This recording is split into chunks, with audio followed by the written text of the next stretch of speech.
Hi everybody, my name is Caden. I'm Jaden. I'm Eli. And I'm Jason. And We are the YHWH on the Torah YouTube channel. oh, that almost sounded in sync. That almost sounded really super cool, but it didn't. We were kind of had some dead air there because Eli wouldn't introduce us. Because It's supposed to be the guy who starts who says that we're the we have no rules. We have no rules. We just have whoever's going to jump in here and throw this down. And with hopefully you guys out there are having a wonderful day. It is a Thursday on the Gregorian calendar, and for the Creator's calendar. Here we go. All right, what do we have? We have, there we go. It is the 27th. Of the fifth month. 27th of the fifth month is what we have, and there were no names, right? So any kind of names that you would see, like Aviv, or what else do they have? The Jewish names. They have Tammuz. Tammuz. They actually have they have Aviv, a Tammuz, they have a demon named Tammuz. Who is it? Isn't it Elul or something? Elul. I don't know what it is. Oh, anyway, Elul. Elul.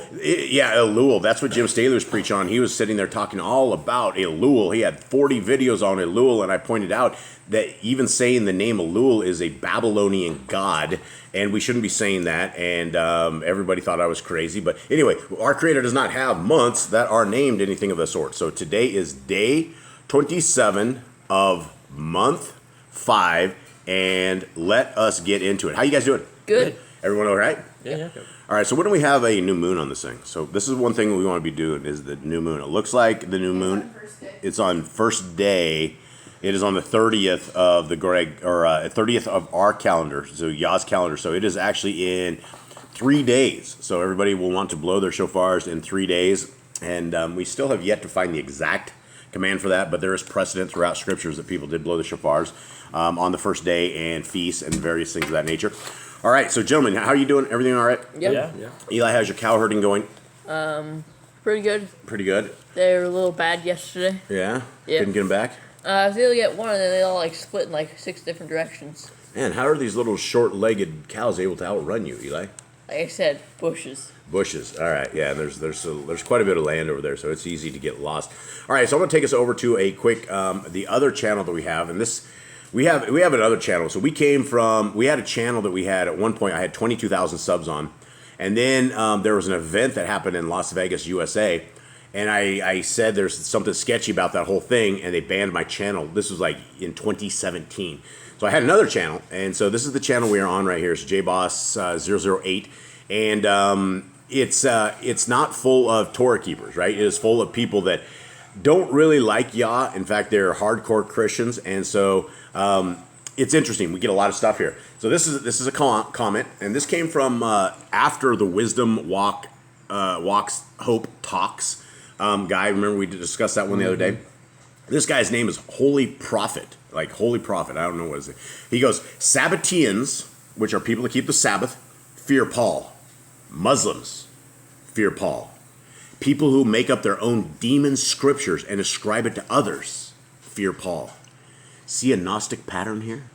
Okay, so My first question is why'd you put Paul in all caps? yeah, Paul. Yeah, It's like their God. It's That's like their Lord. God, That's yeah. why he's trying to get across. it's capital Elohim. It's their capital Elohim to them. So he says the people who keep the Sabbath fear Paul.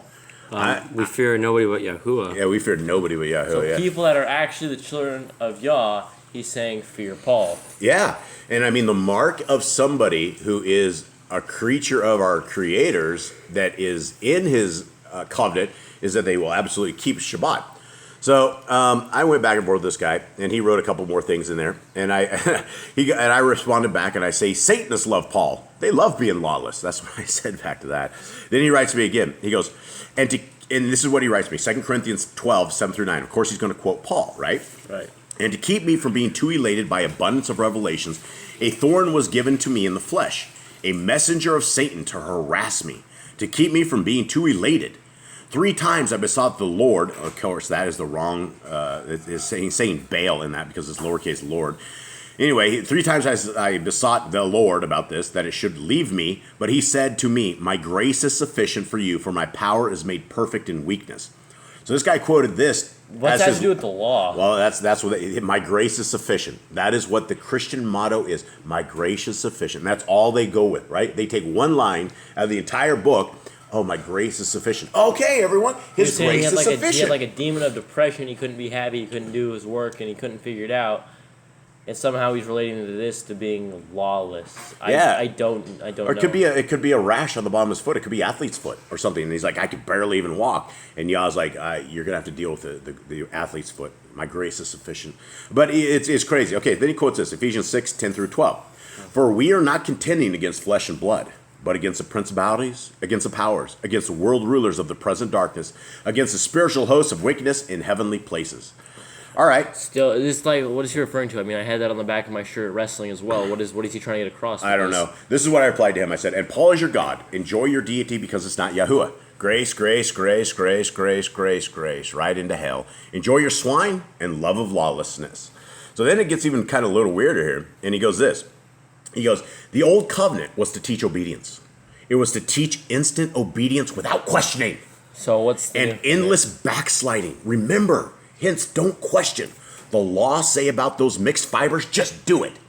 Oh, This is doing. yeah, he's like, oh, just do it. Don't wear mixed fibers. So this guy has it all out of things because we know the mixed fibers is linen and wool. That is the correct thing. And when you mix those two fibers, there's a frequency that will injure you. You will be injured. Yeah, you will be all like jacked up. So go ahead, my friend. Go ahead, holy prophet. Go ahead and get a linen and wool comforter. Put that sucker on you and sleep on that at night and see how good that is.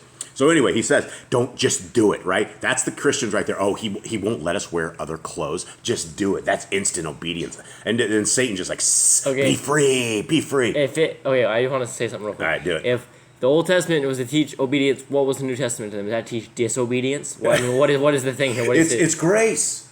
It's grace. Messiah Yahushua died so I can eat my pork. You don't understand this, Kate? You don't understand grace, do you? I don't think That's I what get they this. tell me. All I right, don't think I anyway, get this. let's go. They are still under that covenant until they learn that they are exemplars, an example to the whole human race, and not superior, nor endlessly forgivable. All right? The new covenant demands obedience and an invitation to be grateful, whatever the outcomes, because human understanding of divine providence is limited. Also, this is where it gets weird. Bacon was also banned because it is delicious, and because wild pigs were then scavengers, but mainly because bacon is delicious to teach obedience. Why God not? bless you for your righteousness. That's what he ended up with. Hold on. No.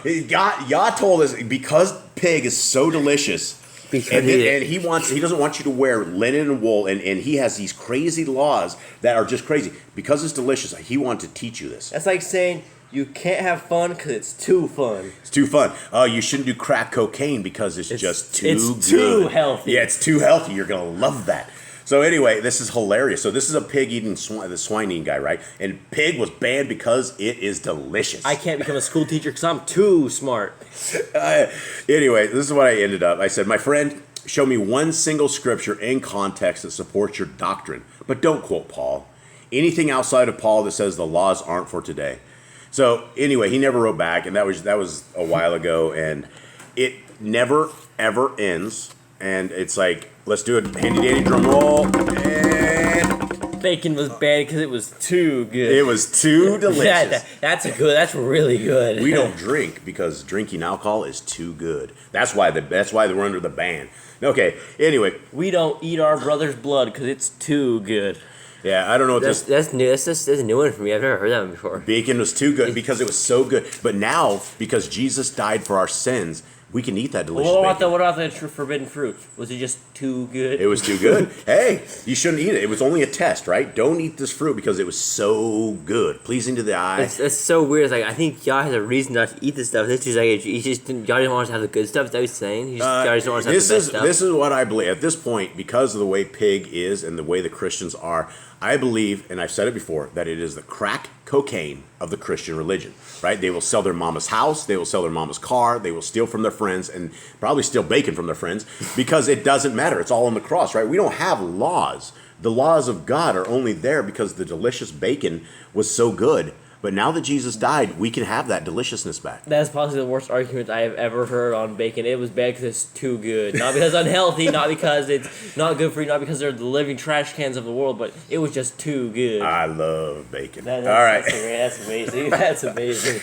All right, let's get into this. The NIV says the Transjordan tribes. And Transjordan is all one word. And it ain't like today's trans people, but this is something different, which is totally an abomination to our Creator, right? Man should dress what is man's, women should dress what is women's, and there's several commands not to lie with, that thing. It's sodomy, it's evil. So He made you who you were because that's who he wanted you He to made be. you who you were. Just because you've been eating GMO, bad food all your life and somehow have triggered and you think you're a female, my friend, if you need some testosterone, it's a testosterone thing, right? That's all it is, right? We have these men that with no testosterone, all of a sudden they start putting on lipstick and a wig, and they still have no testosterone, right? And it's just it is what it is. It's an environmental thing, unfortunately, and it's evil. People being turned over to Hasatan and living out their wickedness. Here we go, Numbers 32. Now the children of Reuben and the children of Gad had a very great multitude of cattle, and when they saw the land of Yazer and the land of Gilead, that behold, the place was a place for cattle.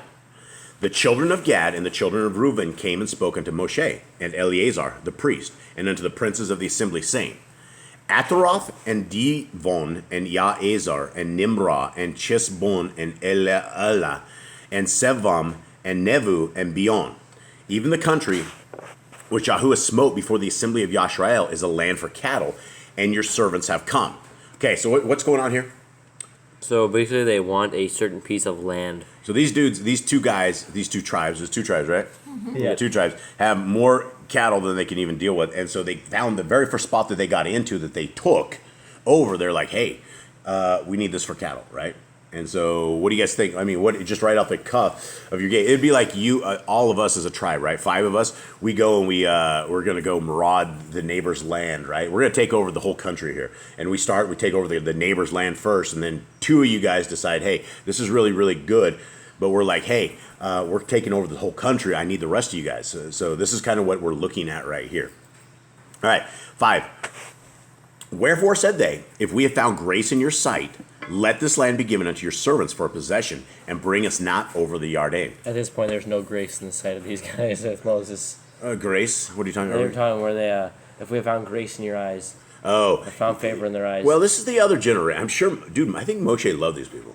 I mean, as much as a heart pressure, his blood pressure was probably off the roof, and stress levels, hypertension stage 3 critical with these guys because they were always complaining. But he loved them because he was always fighting for them. And so these are the people of Yah, and he loves the people of Yah. And that's why we're here, because we love the people of Yah. Okay, and Moshe said unto the children of Gad and to the children of Reuben, shall your brethren go to war, and ye sit here? And wherefore discourage ye the heart of the children of Yashrael from going over into the land which Yahuwah has given them? Thus did your fathers, when I sent them from Kadesh Barnea to see the land. For when they went up into the valley of Eskel and saw the land, they discouraged the heart of the children of Yashrael that they should not go into the land which Yahuwah had kindled them. So Moshe goes, hey, I've seen this before. I've heard this before. Now what are you guys thinking? And Yahuwah's anger was kindled kindled the same time, and he swore, saying, surely none of the men that came up out of Mitzrayim from 20 years old and upward shall see the land which I swore unto Abram, unto Yitzchak, and unto Yaakov, because they have not wholly followed me, save Caleb, the son of Yehunnah, the Kenizi, and Yahusha, the son of Nun, for they have wholly followed Yahuwah. And Yahuwah's anger was kindled against Yashrael, and he made them wander in the wilderness for 40 years, until all the generation that had done evil in the sight of Yahuwah was consumed. And behold, ye are risen up in your father's stead, an increase of sinful men, to augment yet the fierce anger of Yahuwah toward Yashrael. For if you turn away after him, he will yet again leave them in the wilderness, and ye shall destroy all this people. And they came unto him and said, we will build sheepfolds here for our cattle, and cities for our little ones, but we ourselves will go ready, armed, before the children of Yashrael, until we have brought them unto their place, and our little ones shall dwell in the fenced cities because of the inhabitants of the land. All right, so what do you guys think about that? That would essentially be if you guys... It's going to take a while to build all that.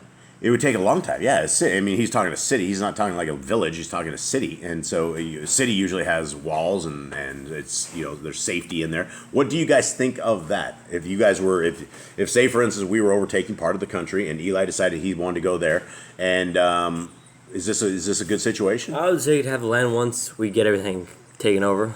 What about your kids? These two tribes. I mean, these guys are essentially say, hey, well, let's put our. I don't think it's like all of the kids, right? It's only their two tribes' kids. Yeah, it's not an orphanage. It'd be the world's largest daycare center, and I don't think that's what it was at all. No, I think it was just the kids of the tribe, right? And so you have two of the tribes. Their kids and their families are going to be in safety, while the rest of you guys are going off to war, and the rest of your families are there. What do you guys think of that? Good deal, bad deal? No, I would want to leave my kids somewhere safe, right? If I'm going to go slaughter a whole bunch of people, I'm going to want my kids somewhere safe. Yeah, of course, that's what we would want. But what about all your other brothers and sisters that are out there? You can let them be safe. Why not? Why not let them be safe while the rest of that wasn't the option. There was only two tribes. We're only talking two tribes there. Yeah, but if they want to put their kids in safety, that's a valiant. They don't have a safety place to go. Nobody else has a safety place. This is the first spot they've actually taken over where they're building and stuff. Yeah, but they want to put their kids there. I get it. I'd love to put my kids there too, but what about your other tribe members, other tribes? What about their kids? I don't know, I guess. How is it good for two tribes, but it's not good for the rest of the 10? Or actually the other 11, because you have Manasseh and Ephraim in there. So, is it good? Anyone? Eli, do you have anything? I'm not sure. Everyone's just real silent here. All right, anyway, I was looking for a little discussion here, but I guess everyone's zoned out. All right. But we ourselves will go ready. And Eli, you're at the wrong one. Did I do this? Are you messed up, Eli, or did I? You already did that one. Oh. Okay. 18. Yep. We will not return unto our houses until the children of Yashrael have inherited every man his inheritance. For we will not inherit them with them on yonder side of the Yarden. Guys, would you stop laughing, please? I'm not. Okay, so here's the situation. I thought we were actually on the wrong verse, so I knuckle-thunked Eli on the head. Then it was actually me, so I knuckle-thunked myself, and so everybody's over here cracking up. That's the way it went down. All right. 19. Are we on 19 or 20? Somebody's We're messed on 20 now. You just read 19. Knuckle-thunk for me?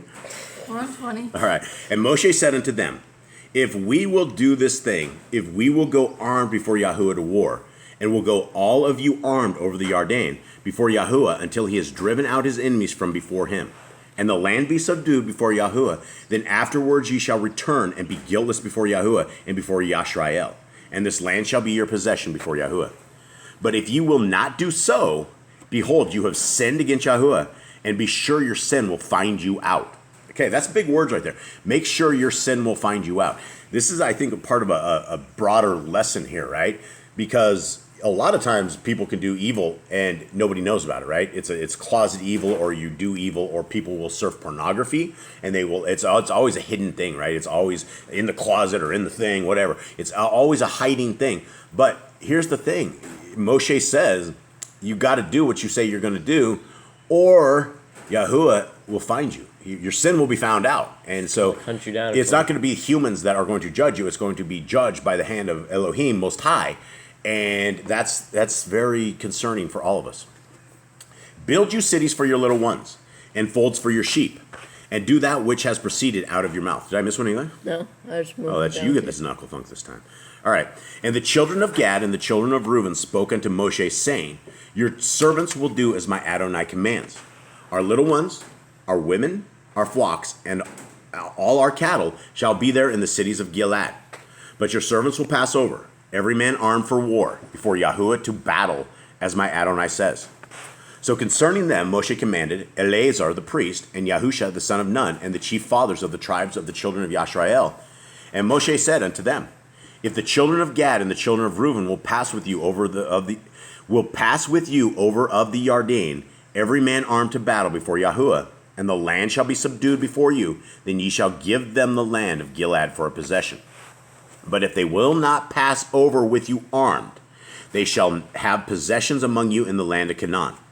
Okay, so they either get the land, this land is what they're gotten promised, if they fight, right? Right. Mm-hmm. If they help in the war. If they help in the war, but so if not... basically, I think they leave. If not, basically they're drug off to back to Canaan. You get out of there, get out of the land. All right. And the children of Gad and the children of Reuben answered, saying, as Yahuwah has said unto your servants, so will we do. We will pass over armed before Yahuwah into the land of Canaan, that our possession of our inheritance on this side of the Yarden may be ours. And Moshe gave unto them, even to the children of Gad, and to the children of Reuben, and unto the half tribe of Manasseh, the son of Joseph, the kingdom of Sekon, king of Amorim, and the kingdom of Og, king of Bashan, the land with the cities thereof in the coast, even the cities of the country round about. Now, we haven't talked about king of Bashan yet. I think we talked about him in Deuteronomy, I think. Or maybe one of these ending chapters. Yeah, but we learn of him later, but it looks like he's been defeated at this point, or at least that is their inheritance. I think it goes back over their wars and stuff. All right, and the children of Gad built Divon, and Ataroth, and Aroer, and Atroth, and Shophan, and Yaezer, and Yogbehe. I don't think I said that right. Yogbeha. That's close. Yogbeha. And Bet Nimrah and Bet Hanran, fenced cities and folds for sheep. And the children of Reuben built Chesbon and El-Ale,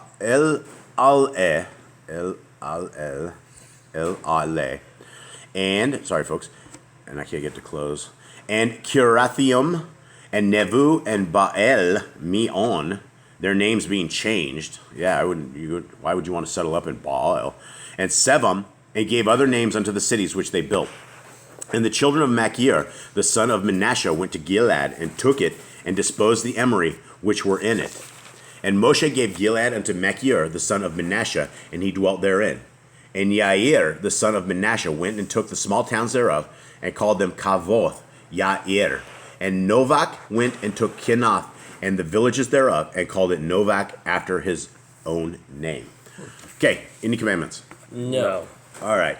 Well, I guess that is it for today. Gentlemen, is there any reason that we wouldn't want to keep the laws of our Creator? If we hated Yah. If we hated Yah, or if we were too prideful. If we were too pride, even if you had a pride, I have pride. I have pride in being a child of the Most High. And I know the Bible is like, oh, you shouldn't be prideful. Look, I have a lot of pride walking on the side of Yah, because there's no better way to go. I mean, you can walk with the second wannabe runner-up Hasatan, but why would you go to the second runner-up when you have a door into the kingdom to come? If only we will keep the law, statutes, and commands of our Creator. Jade, where does salvation begin? How does it begin? It begins in believing on the name of Yehoshua HaMashiach, because he died for our sins. So basically, it starts at the cross. That's where. So you believe in the name. What does that even mean? Believe in a name. It means believing that he is our sacrificed lamb, that Yahuwah sent him down to be our sacrificed lamb, and he is our repentance, who used his blood as our sacrifice to be forgiven of our sins. And when we say Yahusha, what are we saying, Cade? We're saying the name of the Creator, salvation. Yeah, and there's no other name under heaven by which man would be saved. And if we are starting in the year 1529 when we invent the letter J, and then from there we put out the name Jesus, that can't be. There was no J's in the Hebrew at all. There's no way ever that his name could have ever been Jesus. It's closer to Jesus, right? There's a play on names, and we've been so deceived, and we are ending our 6,000 year of captivity, right? We are here. We are here now, and the people are coming out of captivity. And I can't wait until everybody knows the name of Yah, until I don't have to sit here and explain to anybody who Yah is, because everybody from the least of them to the greatest of them will know who he is. And that is what the renewed covenant says. And it's, in fact, what the first covenant, everybody should know what Yah is. Everybody should be seeking him, seeking his face, seeking his laws, seeking his statutes, and living that life, because that is the best life you can have. Look, you can eat your pig, and you can end up under the hand of the medical tyranny, and you can go in there, because there's hundreds of thousands of people across the world every year that get sick from eating pig, eating swine. And like the guy says, they love it, right? It is the candy. It is the crack cocaine of Christians. They will not give it up. They have to go into rehab, and even then somebody's going to slip them a piece of bacon, and they're going to come out and they're going to still be hooked on bacon. They can't stop.